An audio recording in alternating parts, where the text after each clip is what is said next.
When it comes to Capaldi's best stories, I've never had an easier job.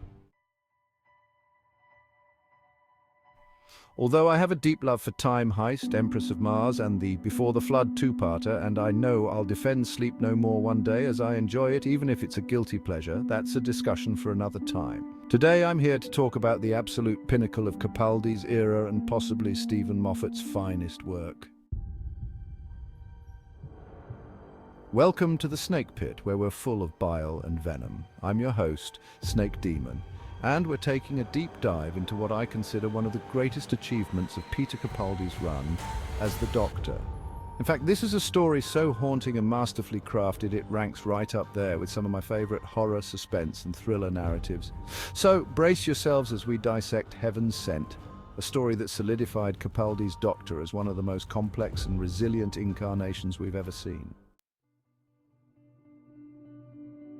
The story begins with the 12th Doctor being teleported into a glass chamber within an empty, ever-changing castle surrounded by the sea.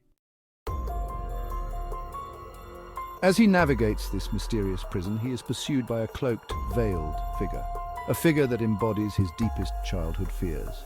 The slow, relentless nature of this creature is reminiscent of classic horror icons like Michael Myers, Jason Voorhees, or Pumpkinhead. Each step a reminder of its unyielding mission to drive the Doctor to the brink of despair.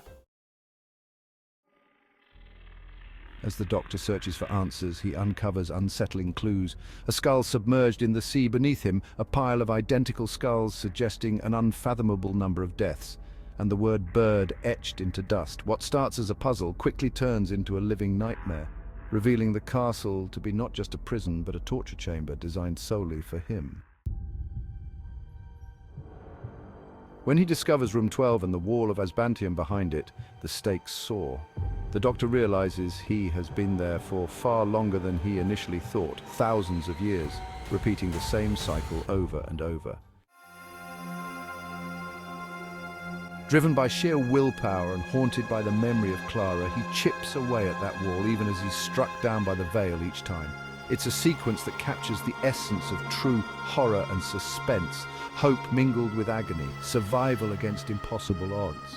For a long-time fan of horror like myself, it evokes the same visceral response as the claustrophobic tension in Flowers in the Attic, the relentless brutality of Saw, or the trapped dread of Phone Booth.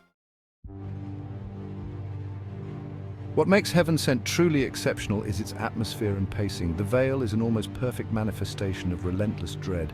Its slow approach is as terrifying as any classic horror villain. This is where Doctor Who shines brightest, embracing its roots in horror while intertwining the story with themes of resilience and sacrifice. Watching Capaldi's Doctor confront this personal hell is like seeing a master actor at his peak, blending anger, wit, despair, and sheer defiance in a way that few could replicate. As the story culminates, the Doctor's triumph after eons of struggle leads him to Gallifrey, revealing that he has broken free of his own confession dial.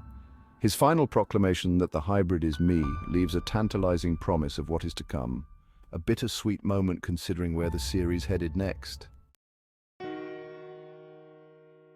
Sadly, this moment marks the end of an era. The next Doctor, don't even get me started.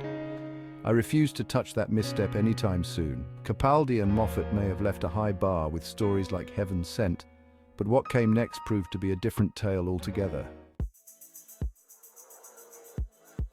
And that's it for today's dive into one of Capaldi's most powerful episodes. I'm Snake Demon, and this has been The Snake Pit.